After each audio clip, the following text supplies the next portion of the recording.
Okay. Hello, Kgopotso.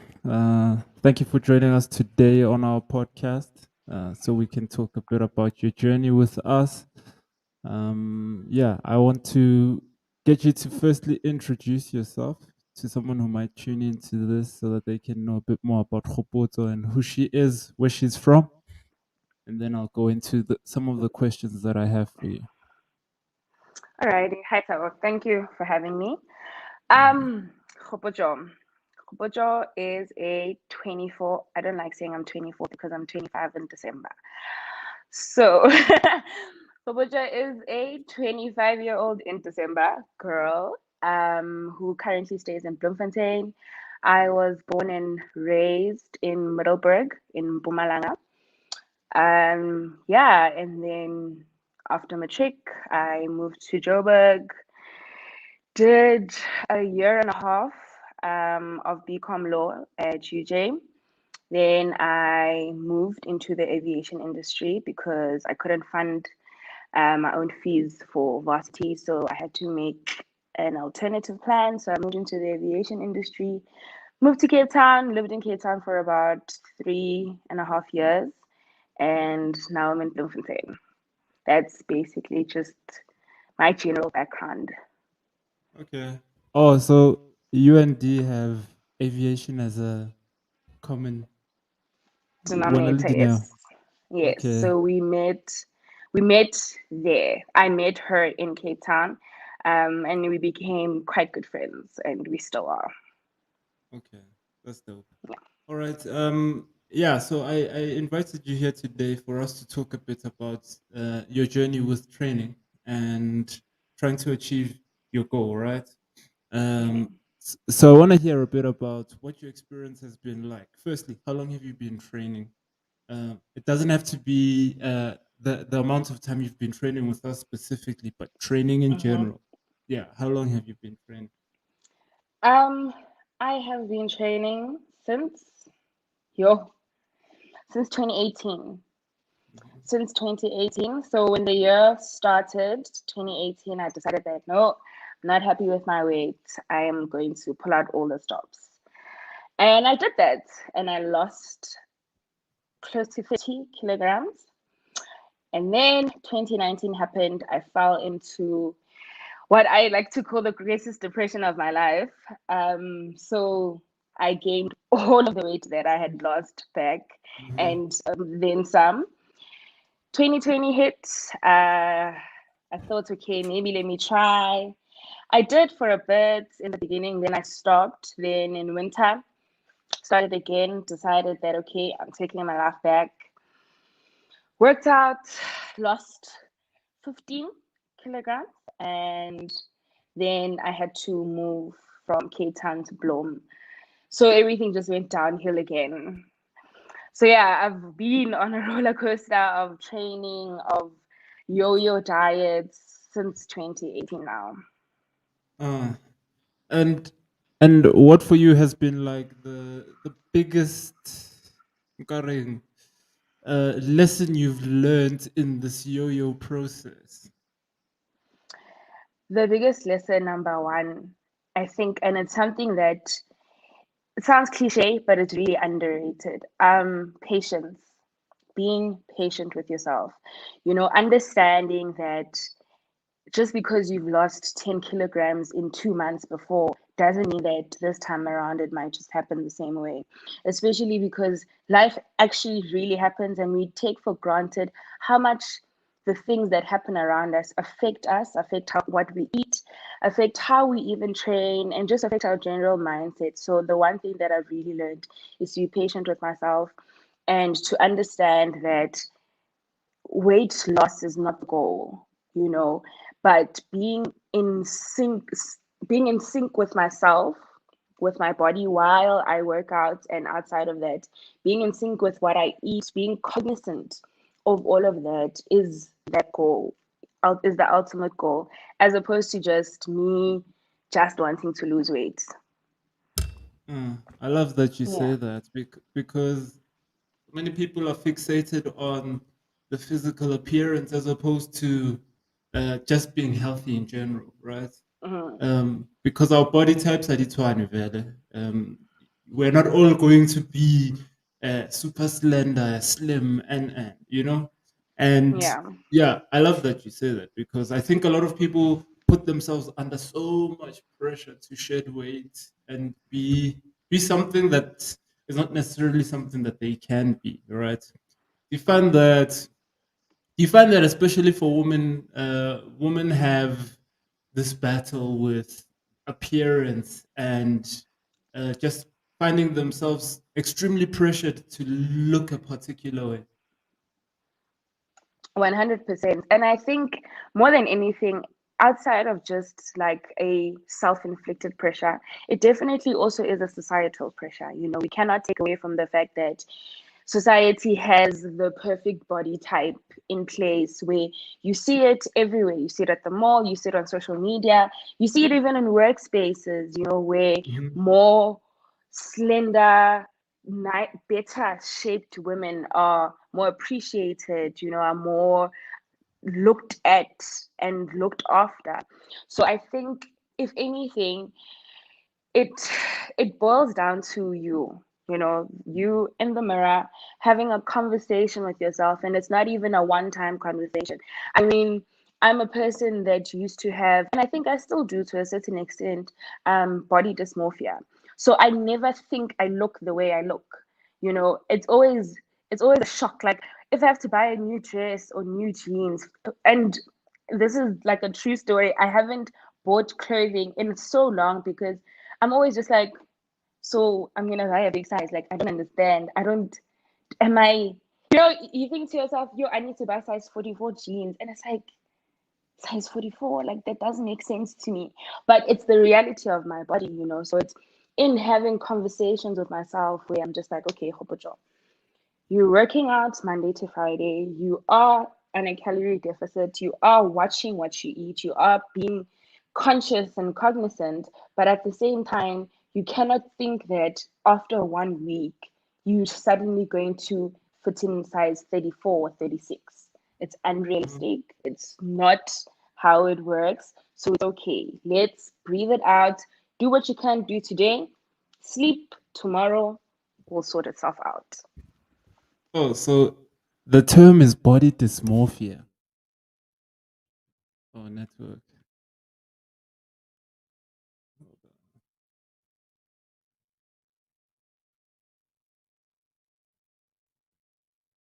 Come on, network. She'll be back. Let me wait for her. Mm. It was at my internet. Yeah, I think it's your internet was cutting. Or the term is Oh, all called right. body dysmorphia. Body dysmorphia. Yes. Give me a few seconds. I want to Google that. It's the first time I hear that term. What? So basically, body Really? dysmorphia. Yeah, for real. Like, for real. Like, what?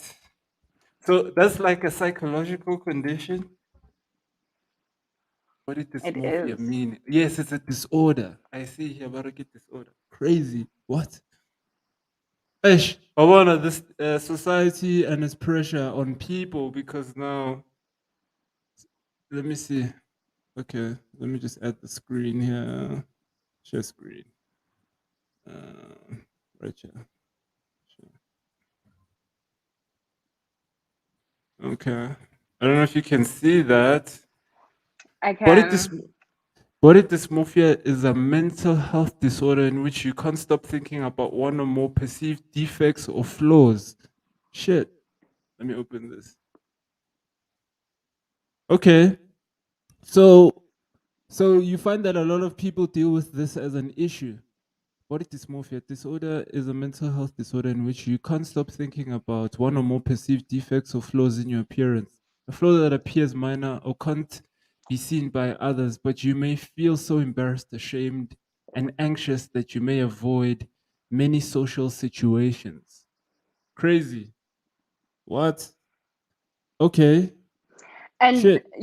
can you tell that by just reading that description, how many people have you come across that are probably are probably body dysmorphic but don't even know it, because Most. you just always feel like, no, a person will say, oh, you look so beautiful. Like, you know how plus size has, and I say it has become a thing because I don't think I'm plus size, and I don't want to be in that space of, oh no, you're such a nice thick I don't want that. Like, that's not me. So I don't embrace that for myself. And kudos to everyone that does. I mean, that's it's a lot. It takes a lot, and I know it takes a lot for me. So that's why. But anyway, I was saying, you know how when plus size became a thing and everyone is just like, oh yes, embrace your chubbiness, embrace, you're so beautiful, oh, you're so nice and luscious. And for me, I felt like that was terrible. That was a terrible time in my life, because I was just like, I don't associate myself with being plus size and being beautiful in that. Like, I don't want it. So, how many people have you come across that are just probably living with body dysmorphia and not even knowing it? Yeah, It's really tough. most people are in this position because most people are not necessarily content with the way they look physically. And it's crazy because you can't fight genetic lottery. That's just what it is. You know, some things are just, Yeah. you know, the genetic lottery has just played out in a particular way, and that's just what it is. Okay, and I want to hear from you now about, have you now, so since you say you don't associate with being plus size, are you saying that you weren't happy with the fact that you had gained weight, and it's not the body you associate with, basically? Yes, it's not the body that I associate myself with.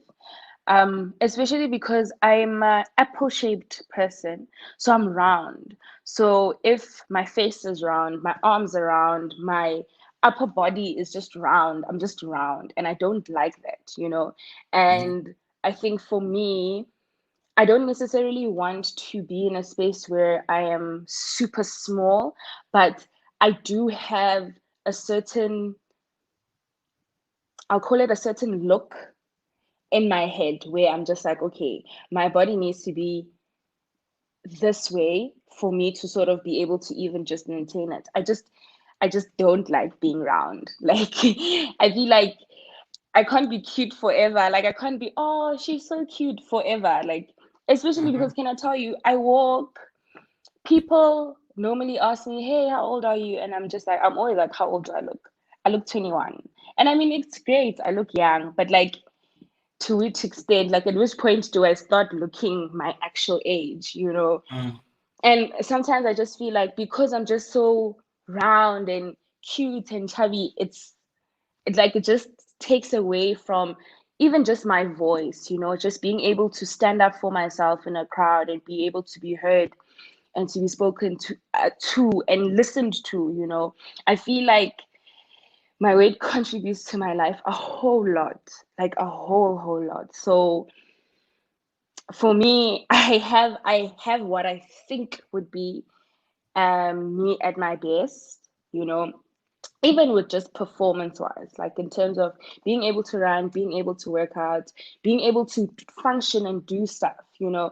I think what a lot of people don't talk about is how difficult being big sometimes actually is. Like, yeah, mm, everyone says, yeah, you can still do everything you want to do and stuff, but the truth is, you can't do everything. You cannot. And that also just sucks, man. Like, why? I also want to be able to climb a flight of stairs and not have to breathe like I'm running mm, out of oxygen, you know. So mm. that I want to be able to do 50 sit-ups without it being extra difficult, because now I've got this extra blob of fat around my stomach.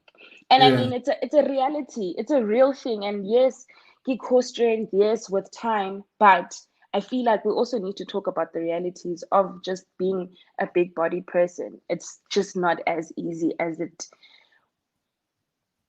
people want to make it out to be, you know. yeah. No, I like that you Mm, say that because I think society has sort of created this narrative that it is a natural state for some people to be big bodied, and that's not true. Like, uh, mm, we yeah, it's not true. It's like it's not healthy. For a lot of people, it's not healthy, and there are people with a big frame, natural big bone, different guy bear as well. There's a big difference between being big mm, boned and being overweight. Huge difference, in my yes. opinion, right? And I think society is trying to sort of like condition people to accept themselves. No, you cannot accept living in an unhealthy state. You can't. And 100%. yeah, you can't. You have to do something about it. And otherwise you deal with lifestyle related ailments. The lifestyle related ailments exist for a reason. And and it's not cool for Mm, you to I love that you say that you hate being restricted because of your physicality, right?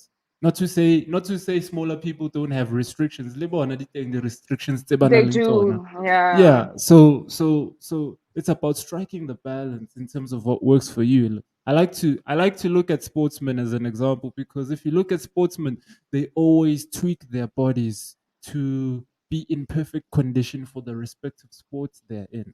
I think we as people Mm, should also tweak our bodies for the respective lives we lead. Different guy bear jwalo, wa bona? Yeah, so yes, that you can be active. 100%. Yeah, also about restricted physically.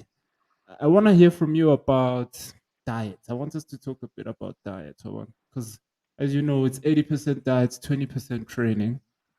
Let's talk Mm-hmm. about Kgopotso before 2018, before she became conscious and decided, no, I'm going to start to do something about this. What was your diet like back then? And what changes have you incorporated from then till now? So, my diet back then, I mean, I think at that point I was still younger. I was Mhm. younger, so it was easy to just, oh, let's just have McDonald's for lunch and you're fine for the rest of the day. Or just have a cool drink now and again and then just carry on living.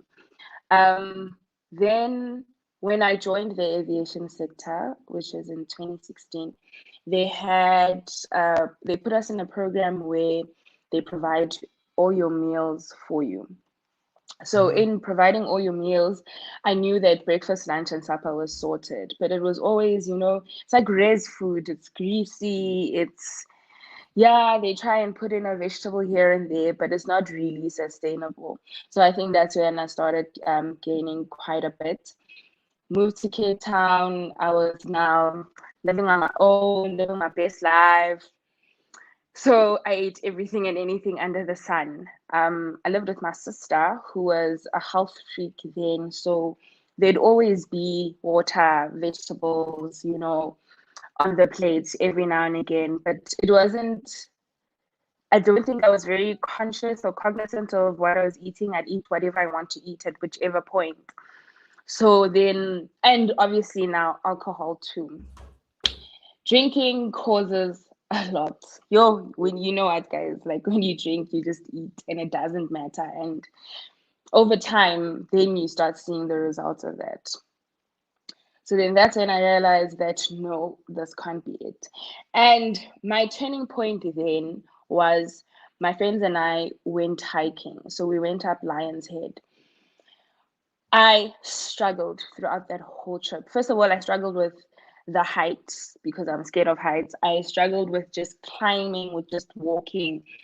And I remember sitting once we were back and looking at the pictures, and I was just like, yo, I am me as one person. I make up the sum of my two friends combined. Mm. And I think that was just like, nope. That's when I was just like, okay, no, I'm done. I am going to do something about it. So in 2018, I started banting. I banted the whole year. And it was good. And you know what? What I've come to realize is that whatever diet you believe in, it will work. Like no one can tell you that no batting works, no this works, no that works over that. No, everything works if you believe in it and if you do it at 100%. So there's no way I can say to a person that wants to lose weight, I can't give you advice. I won't say to you, try this diet or try that diet. I'm going to say, do what you feel will work for you. So in 2018, I banned it. That was great. But it started getting difficult towards the end when I started reintroducing carbs into my diet. They started making me sick.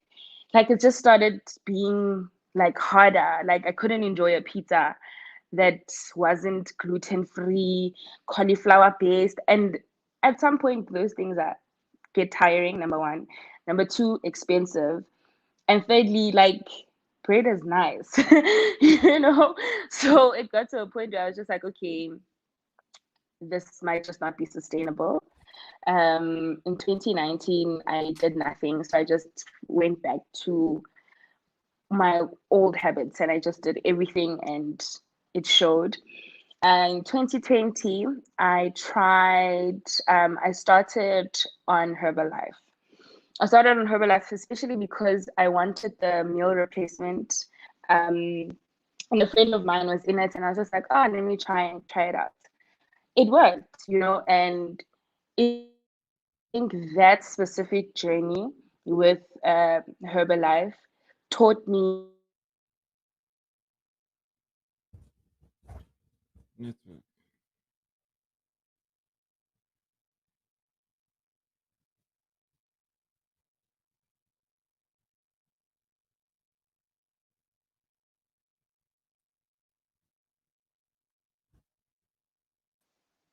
sorry about that. Okay. Yeah, you were saying Herbalife worked for you? Yes, it worked. I think that specific time period in my life is what also taught me to have a better relationship with my food. Mhm. Um, I think I started understanding more and more in that point what it actually means to be in a calorie deficit, what it actually means to take proper cognizance of what you're eating, you know. Um, it taught me that you can have a pizza, but you don't have to have all 8 slices. You know, you can have 2 slices today, maybe at like 12, and you can have another 2 slices later at 7. And it's okay. It doesn't mean that you are overeating. It doesn't mean that you're under eating either. And Network.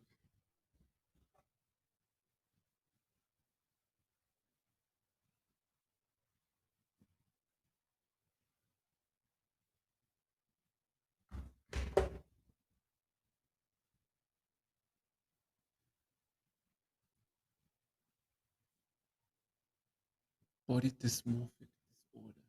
It's so crazy. hello, it shouldn't give Able. us a problem now. I just switched off the Wi-Fi. Okay. So it taught me that it's okay to enjoy the foods that you like, but everything in moderation, you know, everything in moderation. And also keeping in mind the fact that now you no longer work out to lose weight, but you work out so that it is part of your lifestyle, so that you work out so that it works out for you, you know. Uh-huh. So that helped. That helped a lot. I like a lot of their products.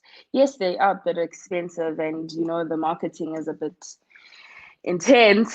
But I think overall, it forced me to actually start having the conversations that I have with myself now. You know, conversations which I wish I had with myself much earlier in my life. Uh-huh. I Yeah, see. I see. And I personally don't believe in supplementation like that, or especially like supplement isolates and right, because I feel like nature has everything we need, right? sure. And yeah, I prefer to have like the root product or Mm, You know what I mean? Yeah. Mm. So I found that a lot of the Herbalife people, it's like I'm not too sure whether they have like some sort of like growth hormone or something, but like I don't know if you've seen these Herbalife chicks. Like their ass just switches up, their thighs just switch up. You know what I mean, right? So it's like I wonder what are they putting in there? You know, e ba etsang hore ba change it all. So like did you not feel like or was you stopped because it was unsustainable financially? Or did you feel like young it's changing me too much? Um, I think a mixture of both. Um, Mhm, I think I think a mixture of both. Also because I just also started feeling like, no man, surely I can do this on my own. Like surely, like because I started thinking to myself, it's okay. What is it that I'm actually replacing, right? mhm, And I felt like, okay, I'm replacing. I'm making a shake to replace a meal. But then what started happening was I realized that I don't like my shake being just a powder. So I like smoothies. So even with the shake, I still used to add spinach, berries, and an and. So then the one time I tried it without it, and I was just like, but okay, essentially I'm doing the same thing. mm, And I think I started just like slowly weaning myself off of it like that. Um, from time to time, like their tea. I really do enjoy their tea because I don't drink coffee. mhm, So as a caffeine boost, I find that it works for me and I enjoy it. So it's not something that I will not have. Um, but yeah, I think overall, kidding. I don't want to say it like this, but I think I need to say it like this. mhm, Sometimes you just need to step back from cult mentality, and there's a lot of cult mentality in society. mm, Um, Diet culture being at the forefront, you know, people selling weight loss teas, selling this, selling that, geek cult mentality. So at some point, you need to just take a step back and rethink about everything. And this is not me bashing anything down. As I mm, said before, if you believe it's going to work, it will work. So go for it. Put your all in it, it will work for you.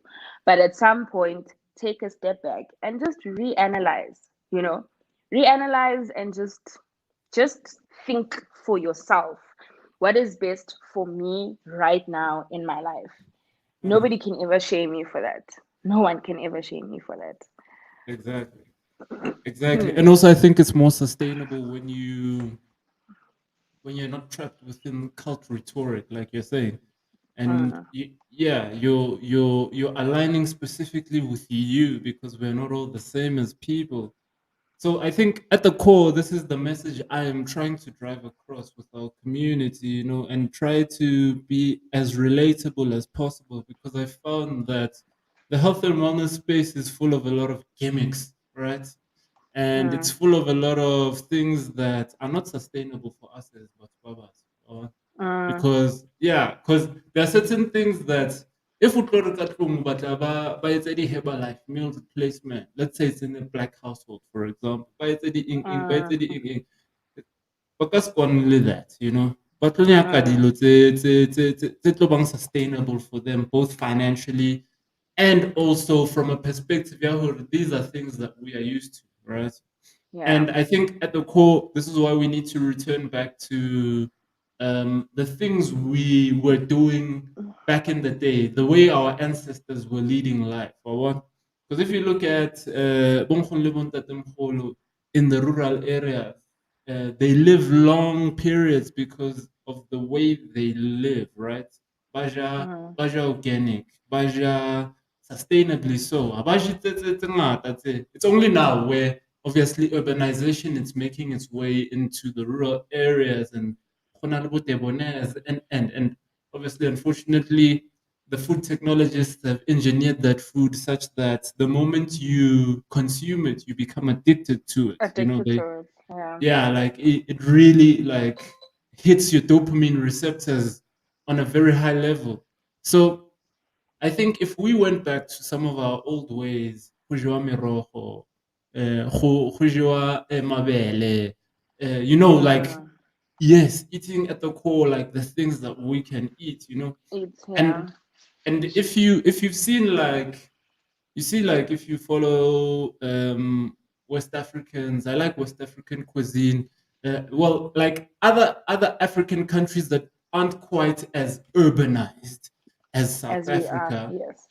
Yes, because they still eat very traditional foods, and their food is very advanced. Rona re sa ja nkareng we are eating slave food, white maize, the offcuts, the worst cuts of meat. You know what I mean? We're still in that Yeah. slave rhetoric, but then you look at the West Africans, jollof rice, it's the plantain, it's the veggies, Mm. it's the pounded yam. You understand? It's It's all at those its things. core. Yes, yes. So I really think that because that's what I'm plotting now. But actually, we need to create content from our perspective and really push forward an agenda. Yeah, the foods that were in our diets prior to us being As so being modernized.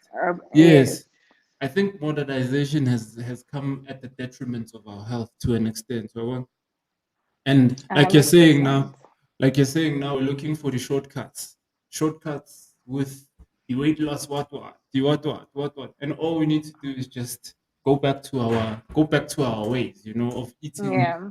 yeah, of eating like the foods that are natural to us as a people.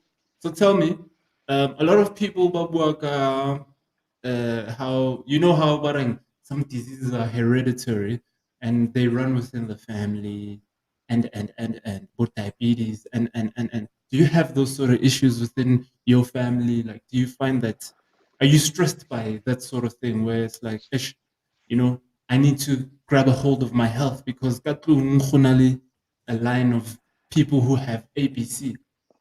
Well, I think if anything,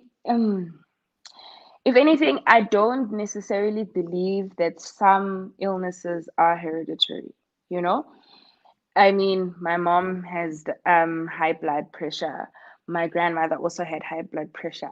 But one thing they both also have in common is the fact that they were big people, right? So I feel like there's a point where hereditariness, that's not even a word, but for the sake of this, I'll make it a word, ends in terms of, I believe that if my mom took care of her body Uh-huh. while she was still young and while she could, then she wouldn't have had a problem of high blood pressure. Because Uh-huh. essentially, what is high blood pressure? I can't, how do I inherit having high blood pressure if I am at the top of of like I'm in tip top shape, you know? So I feel like, and let's look at diabetes. Diabetes is often caused by the fact that your body cannot, what do you call it again? Your body becomes Insulin. insulin resistant, right? Yeah, yeah. So if your body becomes insulin resistant, there are ways to prevent that from happening, right? So how do I inherit insulin resistance gilly at tip top shape? Yeah. So I don't know. I feel like, and maybe my views are problematic on the topic, but I just feel like I cannot inherit something if I make sure that I mitigate against it while I still can. So Yeah. I don't have a worry of inheriting any sort of um, diseases that are in my lineage, which I am able to mitigate against. As long as I can mitigate against it, I feel like I shouldn't even worry. Yes. Yeah, The only thing that's hereditary is the fact that your parents probably were eating the same diet for the longest time, right? exactly. yeah, so the conditions, it's like in science, you create an experiment under controlled conditions, obviously, Mm, yeah, so that you can have a particular outcome potential. So I think that's mm, usually at the core of the case. And also, mm, I was having a chat with Ntombi yesterday. A lot of people don't detox, so we sit with a lot of toxins in our system, mama, and we don't mm. detox enough. Yeah, like people are always like, we're always consuming, and Yes, our digestion is always working. So she talks about how it's very important for us to detox on a regular basis. Do you practice detoxing? And yes. if yes, like, what's your approach to detox? I think of late I've started.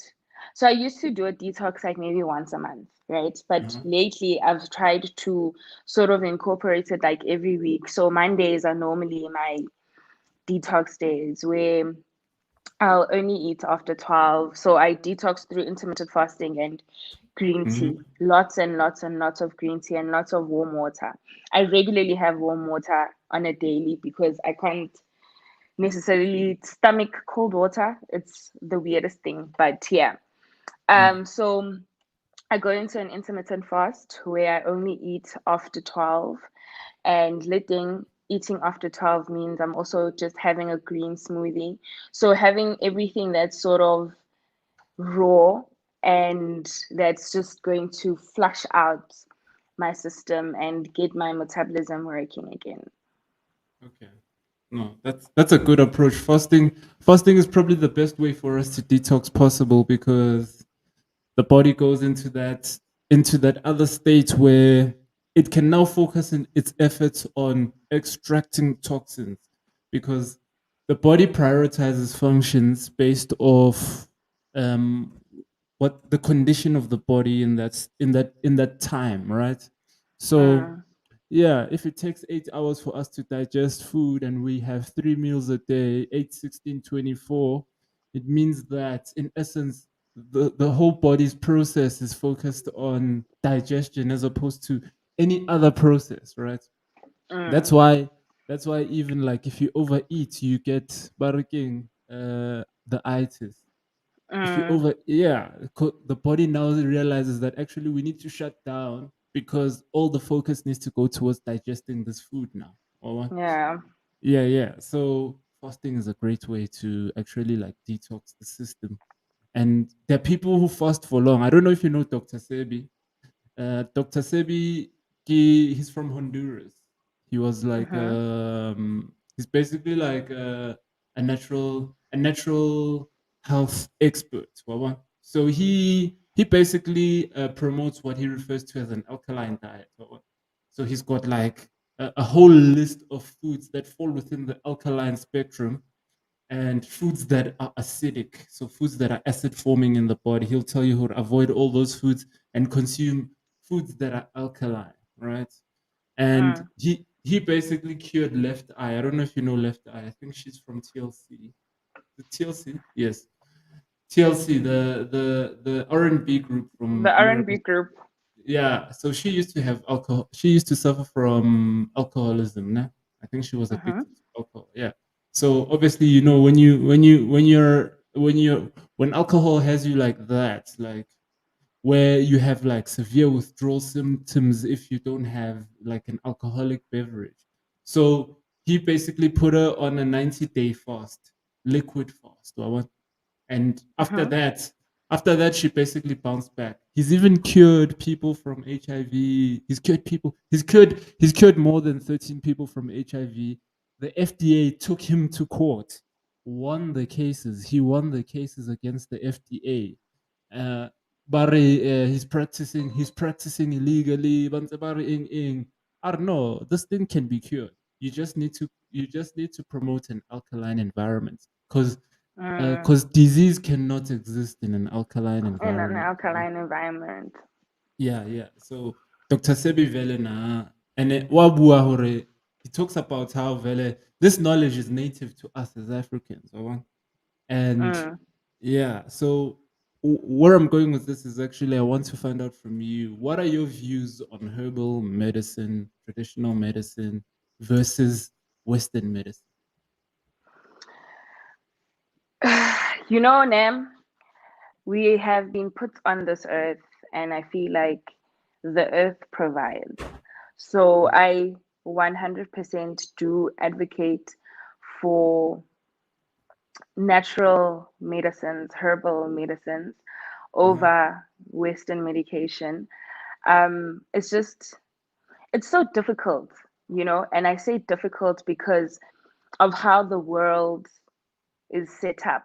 We are, I feel like we are just constantly put in traps. Like everything is just a trap where you find yourself now leaning more towards um, westernization more than your own beliefs, more than your own African beliefs, because you feel like you're cornered. You feel like you don't have a choice, Mm. you know, because the world is set up in so many traps. But I definitely advocate for herbal medicines. And I might not know much. I might still also be in my own sort of research and getting to know phase, but we were put on this earth and the earth provides. And I always feel like, what? In the days of Adam and Eve, there weren't anything, there wasn't anything else but the earth. Therefore, the earth will always provide for us. The same way when the land is super dry and everyone just feels like, yo, I wish it could rain. It rains in the next 3, 4 days Mm. because the earth will always provide. Israel. Israel. Mm. Okay. I want us to talk now more about your training journey with us, right? Hmm. Um, yeah. Firstly, I want to know how long have you been training with us? Um, I can't remember now. Is it since May? I think it's since May. Uh-huh. Yes, I think it's since May. Yes, May. Yes, since May. Okay. We, I think we didn't participate in August. No, July. Yeah, July or August, one of those months we didn't participate, but it's been since May. Uh-huh. And what has your experience been like training with us? Obviously, I think that a lot of people they still are adapting now to online training. Yes, COVID has played in our favor and sort of changed the narrative, and everyone is now more open to this sort of thing, virtual meetings, uh, you know, things happening Mm. virtually, basically. So, yeah, what has your experience been like training with us virtually? I think training virtually, it's something that I was sort of already accustomed to Mhm. because even when I started with my own journey, I just did it from YouTube. I either ran or did a YouTube workout. So I think I'm adapting to that quite well. I think the one thing that just sort of lets me come out of my shell a little too much is having to post. I think that sort of just makes me feel very uncomfortable. Mhm. But as you say, we're all adapting. So I think I'm also just adapting to that. Um, I, yeah, no, I'm finding the experience quite, it's taking me out of my comfort zone, number one, because I don't like working out. I prefer running because I feel like I'm too heavy for myself when I work out. Mhm. Whereas when I'm running, I'm just on the road and it's just my legs going. But now having to pick myself up, having to build my core, having to plank, like, something as silly as just the 30-second plank. That's quite tough for me because I feel like I'm so heavy and now I have to squat, I have to do lunges, I have to balance, I have to do this. So it's really taking me out of my comfort zone. Um, but the overall experience is great. It's good. It's good to keep challenging yourself. And what I like is that it doesn't become dormant. So I never get to a point where I feel like, oh, this is so easy. I can do this. Literally every day is a challenge. And I'm just like, I've been doing this since May. It should become easier, but Mm. it's definitely not. So I guess So I think that's good. Like I like that because then it keeps me going and it keeps me motivated as well.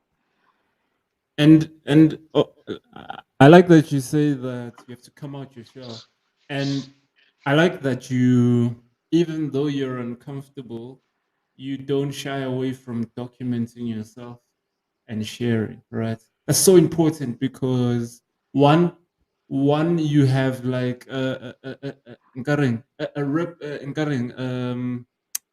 database, a database of your progress over time.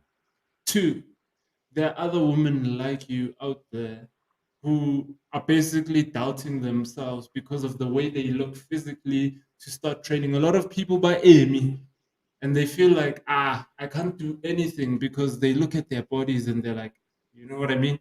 So Mm, yes, you provide much needed inspiration to another woman out there, all in the same position as you, but they are still doubting themselves in terms of starting the process, right?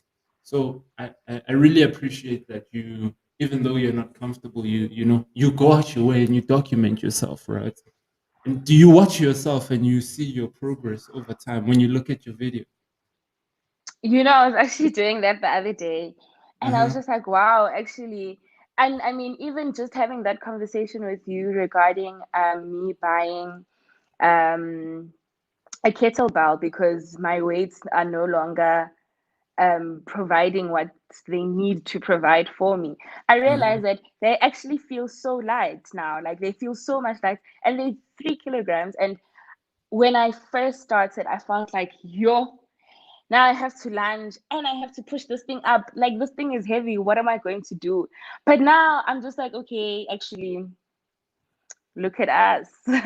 Look Uh at huh. us feeling stronger and being able to even voice out the fact that, okay, maybe now we need to take it up a notch in terms of the kilograms that we're carrying and working with. So I think when I watched my videos the other day, I realized that I've really come a long way and I should cut myself some slack, man. Like I'm trying and it's working out, and it's actually Exactly. working out. Yeah. Exactly. No, like it's very important to document yourself. It's very important to document yourself because what, like it's documentation is like why gyms have mirrors, right? Although Mm, it can be a bit superficial because the bodybuilding section, kitty mirrors, all they're doing is looking at themselves in the mirror. But yeah. in essence is to be able to see the changes and how the changes are coming through over time, right? And also monitor your progress. It's also like a smartwatch. The smartwatch tracks your Mm, data.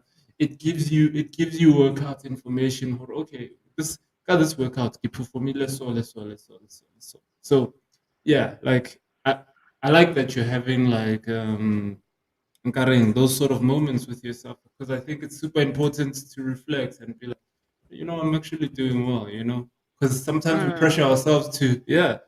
So it's good that you are there. And like, tell me about what you think about the community aspect because I think a lot of people but in isolation, so a lot of the mm. time, yeah, the moment you're in isolation, it's easy for you to be like, nah, today I'm not gonna train, today I'm not in the mood, like you have no one pushing you.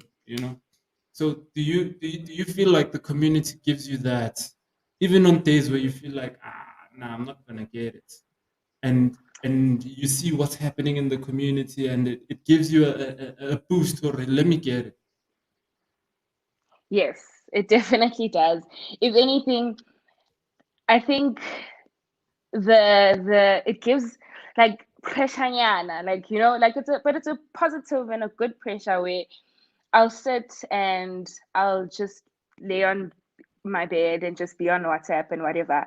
And then I'll see somebody posting, or I'll see your status of you posting somebody who had just worked out, whatever. And then it's just like, yo, okay, what time is it? I need to do something. And I feel like for me personally, for me to even skip a day, like, and not do anything at all, it means that like, I consciously have to not look in the group. I consciously have to not check statuses. I consciously have to not be on social media. So I have to avoid it completely for me to even skip a day, because it creates like a sort of guilt in yourself where you're just like, ooh, other people are doing this, and like you in this group, and all you're doing is watching.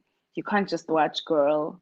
Get up and go, do something. Yeah, nah, hey. You know, I've gotten to a point where I've even told myself that even if it means I'm just going to skip for 15 minutes, where times where I feel like I'm too tired, or I'm just under a lot of pressure with work and school and stuff, I have to, even if it's just 15 minutes, or even if it's just a walk, just to clear my mind. But I cannot sit. And I think being in a community has pushed that even more. Where you cannot just sit, because how do Yeah. you build a lifestyle from doing nothing? You have to contribute towards it every single day for it to be embedded in you to move. Mhm, Yeah. mhm. I love that because I think that a lot of people think that you have to be perfect every day when it comes to exercise and training, and you always have to be. Mm, No, sometimes 15 minutes is enough. And as mm, long as you did something and you showed up, because it compounds over time, right? So mm, even though we say that it's a 21-day cycle and we want you to train for 21 days, I'm not expecting you to be like an athlete and be on it 24/7. No. We have other things and other responsibilities that we need to take care of. And as long as you did your 15 minutes, that's okay. Active time. We mm, need active time, yeah. Because a lot of the time people like that. You're working from home. You basically have minimal active time. You don't do anything every day, like, and you expect not to gain weight. That's a problem, right? And people were mm, told, I don't have time. No, we are not saying train 2 hours every day or whatever timeline. As long mm, as you're putting in as little work as possible, I'm happy. You know what I mean? So I like mm. that. Hore, at least as long as you're accountable. Because at the end of the day, you're accountable to yourself. You've invested in yourself. 100%. Yes, Yeah. you've invested in yourself by joining a program like this, and basically incorporating structure into the way you approach and tackle health and wellness. Mm, So I really like that. So in closing, I wanna I wanna hear from you about what you think. I want you to give someone who might watch this some words of advice around one self love, because I think the fitness journey drives a lot of self love into you, right? mm, Because yeah, over time you get to because you go through all the frustrations and of trying to basically build this perfect body. Then you realize, but I'm perfect as is, and really, like, training is not necessarily just about weight loss; it's about holistic health. So, what words would you give someone out there all in a position where they're like they don't really like the way they look, and but they are hesitant on starting their journey and changing their habits? Like, what words would you give someone like that, especially as someone who realizes, I need to make a change? mm. I think, ooh, I can't be starting my sentence if I think. Have a conversation with yourself, Hmm. you know? Have a conversation with yourself. Cry if you need to cry. Be in whatever mood or mode that conversation puts you in. Hmm. But remember to end the conversation with, I only have me. No one is going to save me. So I need to do it for myself. You know, I think we get so consumed by looking next door. Hooray. Mang mang on social media, oh, look at that. They've got a snatched waist, they've got this, they've got that. Yo, now I'll never get there. Yo, now I'm so big. We get so consumed with looking elsewhere for sort of confirmation for ourselves, even just wanting to start. You want somebody else to say, hey, don't you want to take a walk? Hey, don't you want to do this? Hey, don't you want to do that? But have a conversation with yourself. Have Mhm. a conversation with yourself. Realize that you've got the ability to make it for yourself. Mhm. It begins with you. Like we always say, it begins with you. We always say, look within yourself. But I think we say it, but we don't actually practice it. So have a Mhm. conversation with yourself. Nothing beats knowing you, knowing what you need, and knowing what you want. If you want to make a change, it literally starts with you. You have to just have a conversation with yourself. Be in a vulnerable space with yourself first. And then from there, you'll definitely find the answer. Because coming to talk to another person and saying, oh my gosh, I want to lose weight, I want to do this, Tabo will introduce you to it. He'll put you in a 21-day program. But until you've had a conversation with yourself, you're not gonna even wake up from that bed and go to and skip. Mhm. You're just going to sit there and feel like you're wasting money, you're wasting your time, you shouldn't have done this. So be in a vulnerable space with yourself first, and you'll know exactly what you need to do.